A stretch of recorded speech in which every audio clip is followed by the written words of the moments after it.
Comment renforcer son immunité avec des plantes et surtout quelles sont les meilleures plantes pour renforcer son immunité? C'est ce que je te propose d'explorer aujourd'hui parce que forcément, si tu me connais un petit peu, tu sais que j'adore les plantes. Alors déjà, j'aimerais qu'on commence par quelque chose d'hyper important. On parle souvent, on entend souvent en tout cas parler de renforcer son immunité, booster son immunité. Mais qu'est-ce que ça veut dire dans le fond? Parce que ton immunité, elle dépend en fait en grande partie de ta vitalité, de comment fonctionne ton corps de base. Donc c'est à la fois bête et contradictoire de se dire que, allez, on est en octobre, on va booster l'immunité. En réalité, ton immunité, elle se construit toute l'année. À chaque jour que Dieu fait, tu peux renforcer ou affaiblir ton immunité par les choix que tu fais dans ton quotidien, au travers de ton alimentation, de ton sommeil, de ton hydratation et surtout aussi du stress que tu vis, comment tu le gères, etc.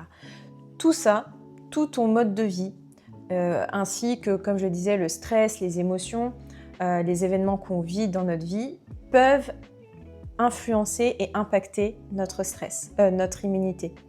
Donc c'est hyper important déjà de ne pas avoir l'immunité en tête seulement au moment de la période automnale, hivernale et vraiment finalement de le voir comme quelque chose qui se construit, qui se nourrit à l'année.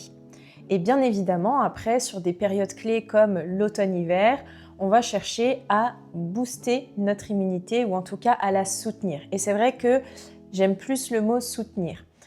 Même si le mot booster, je vais l'utiliser parce que c'est un mot finalement qui parle au grand public, j'aime plus parler de soutenir l'immunité parce qu'on soutient notre corps. On fait des choix pour l'aider dans ses fonctions naturelles. Et il y a une chose qui est très importante à comprendre, donc comme je vous le disais, c'est que l'immunité, elle est fortement corrélée à notre vitalité. Plus notre vitalité est grande, plus notre immunité sera bonne, plus notre immunité sera efficace. Donc c'est hyper important parce que ça veut dire que non seulement il faut donc, comme je vous disais, prendre soin de notre vitalité et donc de notre corps à l'année, mais ça veut aussi dire que dans les plantes que l'on va choisir pour soutenir notre immunité, on va aussi aller choisir des plantes qui vont aller finalement soutenir et renforcer notre vitalité. Donc je vais te présenter 5 plantes qui selon moi sont hyper intéressantes à cette période de l'année pour soutenir ton immunité et ta vitalité.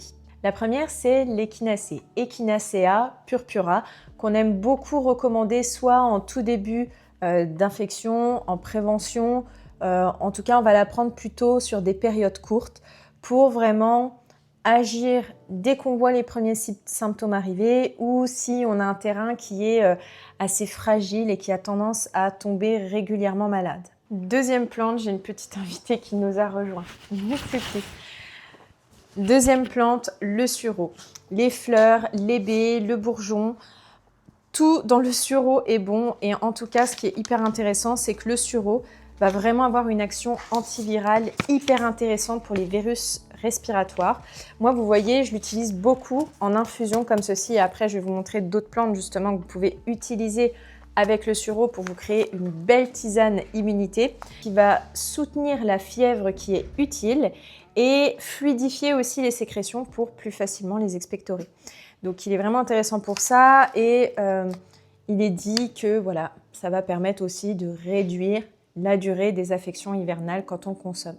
En fait, c'est une plante qui est riche en anthocyanes, donc qui va avoir vraiment une action antivirale très puissante. Il est également riche en flavonoïdes, ce qui va permettre d'avoir une action anti-inflammatoire, antioxydante et en acide phénolique. Et donc c'est vraiment une plante qui va être intéressante, vous voyez, pour les personnes qui ont en fait la sphère ORL assez fragile et qui s'encombrent facilement. Donc les personnes vraiment qui s'encombrent facilement, qui font souvent des bronchites, qui ont souvent de la toux, qui ont souvent du mucus dans le nez, etc. Ça va être intéressant. Et il est dit de cette plante qu'en fait, si vous voulez, elle va vraiment avoir une action diaphorétique, c'est-à-dire qu'elle va vraiment aider à faire sortir le pervers en gros par les pores de la peau, notamment donc par la sudation. C'est ça qu'on appelle un petit peu, si vous voulez, la fièvre utile. La fièvre, elle est utile dans le corps, d'accord? Les pores de la peau s'ouvrent et en fait le corps augmente sa température pour combattre les virus. Eh bien, cette plante, elle va soutenir cette action-là. Donc, elle aide à faire sortir l'infection. Vous pouvez en trouver sous forme de bourgeons aussi, ça peut être hyper intéressant, ça sera forcément plus concentré, donc ça peut vraiment être intéressant. Vous pouvez le trouver aussi sous forme de sirop et comme je vous disais, donc sous forme d'infusion. Donc, en infusion, ça ne sera pas les baies, ça sera les fleurs. Il me semble qu'on peut trouver aussi de l'infusion de baies de sureau. Oui, c'est même exact puisque je crois qu'il y a certaines infusions qui proposent même dans l'infusion les baies et les fleurs. Par contre, attention, c'est une plante qui a une action légèrement diurétique, donc on va éviter de la prendre si on est déjà sous des diurétiques. On déconseille de la prendre aussi chez les enfants qui ont moins de 12 ans. Et surtout, attention, les baies crues sont toxiques. Donc ne vous amusez pas à consommer des baies crues en vous disant ça va être intéressant, ça va fluidifier mes sécrétions, renforcer mon immunité, etc. Non, c'est toxique. Donc infusion ou gémothérapie, donc les bourgeons de baies de sureau, ça c'est très bien. Concernant l'infusion, vous pouvez facilement vous faire 2 à 3 tasses par jour. Mais retenez bien, je vais vous donner la recette de ma recette. La recette de mon infusion pour l'immunité qui contient des fleurs de sureau. Et en bourgeons de plantes, vous pouvez prendre 5 à 10 gouttes par jour. Donc les bourgeons de plantes, si vous n'avez jamais essayé, il faut soit les prendre sous la langue, donc on met les gouttes sous la langue, on attend un peu puis après on avale, soit on les dilue dans un petit peu d'eau et on avale. Et ce qui est très important, c'est de les prendre toujours à distance des principaux repas. Donc soit on le prend le matin à jeun, ensuite on attend 15-20 minutes avant de prendre son petit déjeuner, ou alors on se met un rappel dans le téléphone et on va le prendre du coup en milieu de matinée. Mais ce qui est hyper important en tout cas, c'est voilà, de prendre quand même à distance des repas. Mitsuki. Je vous conseille pour les baies de sureau, en fait pour les bourgeons, de prendre vraiment sur la période où vous êtes malade. Ça ne sert à rien après de continuer, sauf si un naturopathe ou un conseiller en gémothérapie vous le conseille pour une autre raison. La troisième plante, c'est l'ashwagandha. Alors là, on est typiquement dans l'exemple que je vous donnais en début de vidéo. C'est une plante qui va justement aller renforcer notre vitalité. Donc l'ashwagandha, elle va vraiment soutenir notre immunité par plusieurs biais différents, en agissant de différentes manières. La première manière, c'est, comme je vous disais, c'est une plante vraiment qui va aller renforcer notre vitalité. Il est dit en médecine chinoise que c'est une plante qui va renforcer le jing des reins. Le jing des reins, c'est notre vitalité, c'est notre essence vitale. Et donc cette plante-là, elle va vraiment aller renforcer notre jing, nos surrénales, et donc rendre l'organisme plus fort, d'accord? Ça rend l'organisme plus costaud en fait, plus fort. Et ça va aussi nous permettre de mieux réguler notre stress. Et comme je vous disais, le stress, c'est un des principaux facteurs qui va affaiblir notre vitalité et donc notre immunité.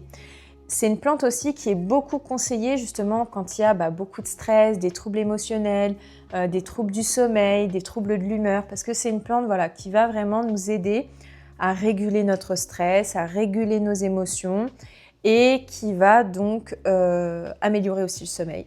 Et donc forcément aussi, si vous améliorez le sommeil, que vous diminuez le stress et que vous contrebalancez mieux les effets du stress dans le corps, l'équation elle est toute simple, vous allez améliorer votre vitalité et donc votre immunité. Donc c'est vraiment une plante qui est parfaite pour les personnes qui sont vraiment fatiguées, épuisées, qui ont un mauvais sommeil, qui se sentent stressées et qui sentent que par cet état-là général, en fait, elles attrapent tout ce qui traîne. Franchement, cette plante-là, elle est pour vous. Elle est pour vous parce que vraiment, elle va aller agir sur tous les principaux facteurs que je vous ai énoncés. Donc, un meilleur sommeil, moins de stress, contrebalancer les effets du stress sur l'organisme et renforcer la vitalité. Elle va être aussi très intéressante du coup pour les sportifs, les grands sportifs, ceux qui s'entraînent beaucoup et qui ont tendance du coup justement à aller puiser un peu trop dans leur jing. Ça va aller renforcer un petit peu ce yin. Alors pour la prendre, vous pouvez la prendre soit sous forme de poudre, soit en extrait sec. TerraVita, vous savez, je suis en collaboration avec eux. Ils le proposent à l'année, que ça soit sous forme de poudre ou en gélule, et ils le proposent également sous forme de gummies. Et à chaque fois, les dosages sont vraiment pensés pour avoir une efficacité qui va être optimale. Donc je vous recommande vraiment l'ashwagandha de chez TerraVita. Si vous avez quand même un terrain qui est très sensible et qui réagit vite, je vous conseillerais de commencer plutôt avec la poudre parce que vous allez pouvoir y aller vraiment de manière graduelle au niveau de vos dosages. Alors que si vous prenez le format gélule, vous allez avoir d'office un dosage optimal, mais qui peut être parfois un peu trop intense chez les personnes qui ont vraiment un terrain qui va être très sensible. Donc faites attention à ça. Et moi par exemple, vous voyez, j'ai un terrain comme ça qui est très sensible, qui réagit vite. Et donc pour moi, je sais que c'est beaucoup mieux de prendre l'ashwagandha sous forme de poudre parce que comme ça, je peux y aller vraiment étape par étape. Au début, je commence avec, quand je fais une cure, je commence toujours avec une demi-cuillère à café. Puis petit à petit, une petite cuillère à café mais rase. Voilà, il faut vraiment y aller étape par étape parce que si vous prenez le format gélule, c'est des formes qui sont plus concentrées et qui peuvent du coup vraiment pas déstabiliser l'organisme, mais ça peut nous faire un peu bizarre au début. Donc voilà. Après, c'est vrai que l'ashwagandha a quand même un goût assez fort. Donc le format gélule a quand même aussi son avantage parce que vous n'allez pas être gêné par l'odeur de la plante. Mais voilà, en tout cas, si vous avez un terrain sensible, peut-être allez-y progressivement et commencez d'abord avec le format poudre. Vous pouvez en mettre dans une compote, dans un smoothie, dans une boisson chaude. Mais bon, la boisson chaude, ça risque encore une fois de prendre toute l'odeur. À la rigueur, je dirais que l'odeur ressemble un peu, vous savez, à cette odeur de chicorée. Vous voyez, la chicorée torréfiée. C'est un petit peu ce goût-là. Donc je pense qu'à la rigueur, dans une chicorée chaude, ça peut peut-être bien se marier. Mais bon, moi personnellement, je préfère la mettre dans une compote, comme ça je sens rien. Voilà, donc, et sur TerraVita, n'hésitez pas, vous avez toujours moins 10% avec mon code Mélanie10. Et si vous voulez faire une cure, moi je vous conseille de faire une cure de 4 à 8 semaines. Vous faites une pause de 2-3 semaines et vous reprenez. Troisième plante, allez-vous reconnaître ce que c'est? Vous n'allez pas voir. Est-ce que vous voyez ce que c'est? C'est vraiment pas compliqué, hein. C'est du romarin. Le romarin, c'est une plante qui va vraiment être intéressante pour l'immunité, mais de façon un peu indirecte. Encore une fois, c'est ce que je vous expliquais en intro, c'est-à-dire qu'il y a différentes manières de soutenir son immunité. Il y a tout ce qu'on va faire en aval qui va soutenir la bonne santé des principaux organes, qui va soutenir notre vitalité à l'année. Et puis, il y a un petit peu les effets coup de boost qu'on va donner à la période automnale-hivernale. Mais le romarin, c'est une plante qui est vraiment intéressante parce que déjà, c'est une plante qui est un petit peu stimulante. Ça, vous voyez, si par exemple vous êtes fatigué à la fin des repas, que vous avez du mal à vous y remettre, au lieu de prendre un café, faites-vous une petite tasse de romarin avec de l'amande. Vous allez voir, ça aura un effet similaire, mais ça sera beaucoup plus sain. Ça ne va pas exciter le système nerveux de la même manière que la caféine et en plus ça aura une action digestive. Alors quelles sont justement les actions du romarin qui nous intéressent pour notre système immunitaire? Déjà le romarin, peut-être que vous le savez, mais c'est une plante qu'on utilise beaucoup pour soutenir les fonctions du foie. Le foie qui a vraiment un rôle donc de détoxification de l'organisme et donc c'est hyper important de bien soutenir notre foie parce qu'un foie qui est chargé, ça a des conséquences après sur tout l'organisme. En général, c'est une fonction digestive qui fonctionne moins bien, qui est diminuée, c'est un encrassement de l'organisme général et donc de l'inflammation et donc forcément un système immunitaire qui est affaibli. Donc le romarin, en soutenant le foie, en soutenant les fonctions dépuratives, de détoxification de l'organisme, va indirectement soutenir la digestion, diminuer l'encrassement, diminuer l'inflammation, donner un petit coup de boost aussi et donc soutenir l'immunité. Donc vous voyez un petit peu comment on pense l'immunité, c'est pas juste une question de renforcer directement les défenses immunitaires, c'est vraiment plus subtil que ça. En plus de ça, c'est un très très bon antioxydant. Donc ça va vraiment aussi par ce biais-là soutenir le système immunitaire. Donc, si vous avez tendance à la fatigue, si vous avez tendance aux problèmes digestifs, au ballonnement, aux coups de barre après manger, c'est une plante vraiment qui est adaptée pour vous. Vous pourrez la mettre et prendre la tisane que je vais vous donner là en tisane immunité, mais vous pouvez, comme je vous le disais, en prendre tous les jours. Moi, j'en prends tous les matins. C'est ma tisane du matin. Au lieu de me faire un café ou une boisson excitante, je me fais une tisane de romarin. Et comme je vous le disais, dedans, vous pouvez ajouter de la menthe verte, de la menthe poivrée. Vous pouvez aussi ajouter de la mélisse si vous avez encore une fois cette tendance aux troubles digestifs. La mélisse, elle est intéressante à la fois sur le plan digestif et à la fois sur le plan nerveux. Vous pouvez ajouter aussi de l'ortie qui va reminéraliser et qui a aussi une fonction digestive, dépurative aussi. Donc voilà, en tout cas, le romarin, c'est une très très bonne plante à consommer à cette période de l'année parce qu'elle va nous soutenir et nous redonner un petit coup de boost. Et la 5e plante, forcément, je n'allais pas passer à côté, c'est certainement celle que vous attendez tous, ou en tout cas que vous connaissez tous, c'est le thym, Thymus vulgaris. Antiviral, très puissant, antibactérien, antiviral puissant, antibactérien, antiseptique. Le thym, vraiment, en général, dès qu'on est un peu malade, on sait qu'il faut sortir du thym. Et c'est pas anodin, c'est une plante qui est vraiment utilisée depuis très très longtemps. Et en général, voilà, dès qu'on sent les premiers petits symptômes arriver, arrière du nez qui pique, gorge qui pique, nez qui coule, etc., on prend du thym. Alors, ce qui va nous intéresser avec le thym, c'est qu'à la fois, il va avoir une action réchauffante, donc il va soutenir les défenses immunitaires par cette action réchauffante. Donc, c'est intéressant si vous avez notamment la sensation d'avoir pris un coup de froid. Et ce qui est aussi intéressant avec le thym, c'est qu'il va vraiment avoir ce tropisme au niveau des voies respiratoires. Donc, il va vraiment avoir une action antibactérienne, antiseptique et antivirale, mais focalisée sur les voies supérieures. Donc, ça veut dire quoi? Ça veut dire que c'est une plante qui est très intéressante quand on va être vraiment pris au niveau ORL, au niveau des voies supérieures, le nez très pris, très encombré, de la toux, un encombrement respiratoire. Voilà, le thym, il va être très intéressant pour ça. Et aussi, comme il a une fonction quand même antiseptique, antibactérienne, si vous avez mal à la gorge, une angine, etc., c'est pareil, ça va être hyper intéressant parce que ça va venir apaiser les maux de gorge. Alors, comment l'utiliser? Donc, encore une fois, sous forme d'infusion, c'est le mieux, je trouve. C'est à la fois la façon la plus sécuritaire, agréable et qui est quand même aussi très efficace. Vous pouvez mettre une cuillère à café bombée pour une tasse d'eau bouillante, mais encore une fois, je vais vous donner une petite recette après de tisane spéciale immunité.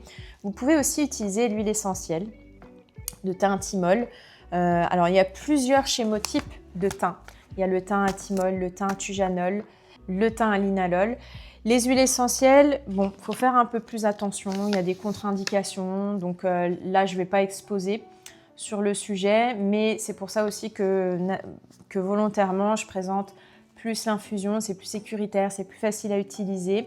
Il y a quand même quelques contre-indications. C'est une plante qui peut être irritante, sachez-le, si elle est utilisée au trop long terme. Et ça, d'ailleurs, c'est une erreur que je vois assez souvent.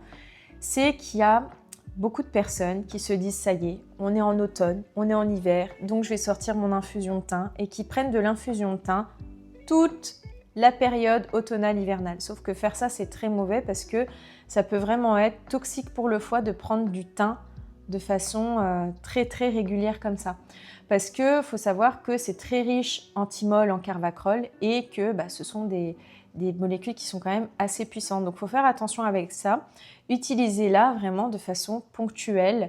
Quand vous sentez que vous êtes un peu fébrile, que vous allez tomber malade ou que vous pourriez tomber malade, ou alors si vous êtes malade. Mais ne la prenez pas au long cours en vous disant que grâce à ça, vous n'allez pas tomber malade. En fait, j'ai envie de vous dire que oui et non, quoi, et surtout non, parce qu'au final, vous risquez d'affaiblir votre organisme, et quand l'organisme est affaibli, c'est là qu'il tombe malade. Comme c'est une plante, comme je disais, qui est très concentrée en huile essentielle, on l'évite aussi chez les femmes enceintes et chez les enfants de moins de 12 ans. Et pour justement les femmes enceintes et les enfants, il y a une alternative qui est beaucoup plus douce, c'est l'hydrolat. En hydrolat, il y a beaucoup moins de risques et là, vous pouvez vous permettre de prendre par voie orale à raison, par exemple, d'une cuillère à café dans un petit peu d'eau. Vous allez prendre 2 à 3 fois par jour. Donc voilà un petit peu pour les 5 plantes que je voulais vous présenter. Et maintenant, je vais vous expliquer comment vous pouvez faire concrètement pour vous faire une infusion pour soutenir votre immunité. Par exemple, si vous sentez que vous êtes un petit peu fébrile, un peu fatigué, ou il y a du monde autour de vous qui est malade, voilà, ou vous êtes malade et vous voulez une bonne tisane pour vous faire du bien et renforcer votre immunité. Donc, vous allez prendre, idéalement, vous savez, quand on fait une infusion, c'est bien de le faire dans une bonne théière comme ça. Pourquoi? Parce que les plantes vont pouvoir se déposer librement sur l'eau et donc la surface d'échange, enfin en tout cas, les échanges vont mieux pouvoir se faire. La plante, elle va pouvoir mieux s'étaler dans l'eau et mieux diffuser ses molécules actives. Et idéalement, on referme, on infuse à couvert. Pourquoi? Tout simplement parce que les plantes, comme par exemple le thym, le romarin, contiennent des huiles essentielles, des molécules qui sont volatiles. Et donc, avec la vapeur d'eau chaude, ça va avoir tendance à monter et finalement, vous allez perdre ces molécules-là qui sont actives. Donc, on referme comme ça avec la vapeur d'eau, même si les molécules, elles montent, après, hop, ça redescend sous forme de vapeur et ça retombe dans l'infusion. Et vous allez voir, quand vous allez faire ça, si vous ne l'avez jamais fait, vous allez vraiment sentir la différence au niveau du goût. L'infusion, elle aura un goût beaucoup plus prononcé. Si vous le faites par exemple avec de la menthe, vous sentirez beaucoup plus le goût de la menthe dans votre infusion. Mais c'est pareil pour le romarin ou le thym. Mais moi personnellement, je trouve que c'est quand même encore plus flagrant quand on fait ça avec de la menthe. Donc l'infusion, ce que vous allez faire, alors après bien sûr si vous n'avez pas de théière, prenez une tasse, c'est pas grave. Et alors, ou même ce que vous pouvez faire, c'est vous faites chauffer votre eau dans une casserole. Quand l'eau elle est montée à ébullition, vous éteignez le feu. Vous mettez vos plantes, vous mettez un couvercle dessus, vous laissez infuser et ensuite vous filtrez avant de mettre dans votre tasse. Ça aussi, c'est une autre manière de faire. Après, sinon, système D, vous prenez une petite infusette, vous faites infuser vos plantes dans votre tasse, dans votre infusette. Vous mettez un petit couvercle, une assiette, quelque chose si vous n'avez pas de couvercle exprès. Et ensuite, vous enlevez votre infusette et là, votre infusion, elle est prête. Donc, ce que vous allez faire, vous allez commencer par faire une infusion de gingembre. Alors, c'est vrai que le gingembre, je ne vous en ai pas parlé là, mais du coup, je vous en parle maintenant. Enfin, je ne vous en ai pas parlé dans les 5 plantes que je présentais, mais je vous en parle maintenant. C'est une plante qui est réchauffante, qui est stimulante, qui est très, très intéressante du coup pour stimuler notre vitalité et notre immunité. Donc, ce que vous allez faire, là, par exemple, je vous donnais l'exemple, vous voyez, de faire infuser vos plantes dans une casserole. Ce que vous faites, c'est que vous mettez votre eau dans votre casserole, vous ajoutez, par exemple, on va dire 2 cm de gingembre que vous coupez en fines lamelles et vous mettez ça dans votre eau. Vous vous faites monter l'eau à frémissement pour qu'elle frémisse. Vous faites chauffer votre eau pour qu'elle frémisse. Et une fois qu'elle frémit, vous la laissez frémir avec votre gingembre pendant 5 à 10 minutes. Ensuite, vous éteignez, vous ajoutez vos plantes qui vont être bien évidemment du thym. Donc vous pouvez ajouter une bonne cuillère à café bombée de thym. Toutes les quantités que je vous donne là, du coup, c'est pour une personne. Si vous voulez pour 2 personnes, vous doublez. Donc l'eau dans la casserole, ça sera la quantité d'une bonne grande tasse. D'accord? Mettez-en un peu plus parce que comme on laisse l'eau frémir, l'eau elle s'évapore un petit peu. Donc n'hésitez pas à mettre jusqu'à 300 ml. D'accord? Donc vous mettez 300 ml d'eau. Vous faites frémir avec le gingembre 5-10 minutes, vous éteignez et ensuite vous ajoutez une cuillère à café bombée de thym, une cuillère à café bombée de romarin et vous ajoutez une cuillère à café de fleur de sureau. Pour le goût, moi je vous conseille d'ajouter aussi une cuillère à café de menthe verte et une cuillère à café de menthe poivrée. Les deux ensemble, elles se complètent bien et ça va vraiment donner un bon goût de menthe à l'infusion. Si vous prenez que de la menthe poivrée, il y a de fortes chances que le goût soit pas très prononcé. La menthe verte a quand même un goût un peu plus prononcé en infusion que la menthe poivrée. Et c'est pour ça que moi je trouve les deux en même temps, ça se complète bien.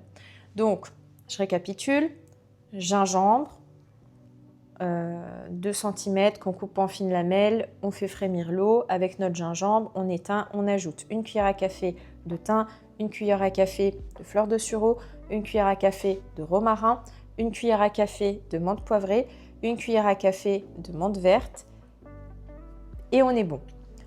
On laisse infuser alors à couvert et pour que ça soit vraiment efficace, il faut laisser infuser au moins 20 minutes. D'accord? Alors, au moins 15 minutes, idéalement 20 minutes. 15 à 20 minutes, c'est l'idéal. Une fois que l'eau a un petit peu refroidi, vous pouvez ajouter un peu de jus de citron bio pour l'action antioxydante, riche en vitamine C. Et vous pouvez aussi ajouter un peu de miel. Mais bien évidemment, pour ajouter ces deux derniers aliments, il faut que votre eau elle soit tiède. Il ne faut pas qu'elle soit bouillante, sinon ça va vraiment dénaturer et vous n'aurez pas tous les bienfaits du citron et du miel. Cette infusion-là, quand vous êtes malade, vous pouvez en boire 2 à 3 tasses par jour. Mais comme je vous disais, c'est quand on est malade ou quand on sent qu'on est un petit peu fébrile, fatigué, qu'on va tomber malade. Donc c'est 7 à 14 jours maximum. Ce que vous pouvez aussi ajouter dans l'infusion, je ne vous l'ai pas dit, ça me revient, mais vous pouvez tout à fait aussi ajouter du curcuma. Alors le curcuma, vous pouvez le prendre pareil en racine et le mettre en décoction avec le gingembre. Voilà.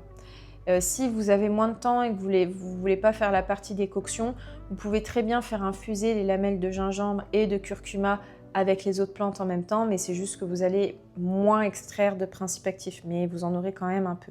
Donc voilà un petit peu comment vous chouchouter et prendre soin de vous avec donc des plantes qui sont douces, qui sont saines, qui sont efficaces quand on va tomber malade ou qu'on est malade. J'espère sincèrement que ça va beaucoup vous aider et si vous avez envie d'avoir plus de conseils pour soutenir naturellement votre immunité ou savoir comment vous soulager naturellement quand vous avez un rhume, une grippe, que vous toussez, que vous avez une angine, une sinusite, bref, pour tous les petits mots d'hiver, là, sachez que j'ai créé 2 e-books. Mon premier e-book, c'est Immunité, renforcer naturellement ses défenses. Dans ce e-book-là, vous avez à la fois toute ma vision holistique de l'immunité et je vous explique comment soutenir, renforcer votre immunité naturellement. Donc vous avez bien évidemment des recettes comme je viens de vous donner là, mais plein de conseils aussi d'hygiène de vie, des recommandations, des conseils en gémothérapie, en phytothérapie, etc., etc., pour vous aider à soutenir votre immunité naturellement. Et mon deuxième e-book, c'est Mots d'hiver, se soulager naturellement, remèdes et recettes. Bien évidemment, là, c'est vraiment des propositions de remèdes naturels, de recettes à base d'ingrédients naturels comme les plantes, comme le miel, comme les huiles essentielles, pour vous aider à vous soulager, à vous faire du bien naturellement et à aider votre corps à se remettre plus rapidement quand vous êtes malade. Donc vous avez des recommandations et mes conseils en phytothérapie, en gémothérapie, en aromathérapie et en oligothérapie. Donc c'est très complet et je vous ai mis aussi dans ce e-book là d'ailleurs tout un chapitre aussi sur les affections cutanées liées au froid. Vous savez, avec le froid, la sécheresse, il y a certaines personnes qui vont par exemple avoir tendance à faire des crevasses, à avoir les mains très gercées, les lèvres très gercées. Donc je vous ai mis dedans des recettes de baume, d'huile que vous allez pouvoir appliquer sur vos lèvres, sur vos crevasses, sur vos mains pour vous faire du bien. Je vous ai aussi mis bien évidemment un chapitre sur tout ce qui est gastro-entérite virale. Donc voilà, donc ce e-book là, il traite principalement donc des principaux maux d'hiver et je vous ai bien évidemment dedans mis des adaptations à chaque fois pour les femmes enceintes, les femmes allaitantes, les enfants et les bébés, bien évidemment, pour que vous puissiez prendre soin de toute votre famille de façon sécuritaire. Donc je vous mets la barre d'infos juste en dessous et si vous avez des questions, n'hésitez pas à me les poser en commentaire. Je vous dis à tout bientôt pour une nouvelle vidéo. Prenez soin de vous.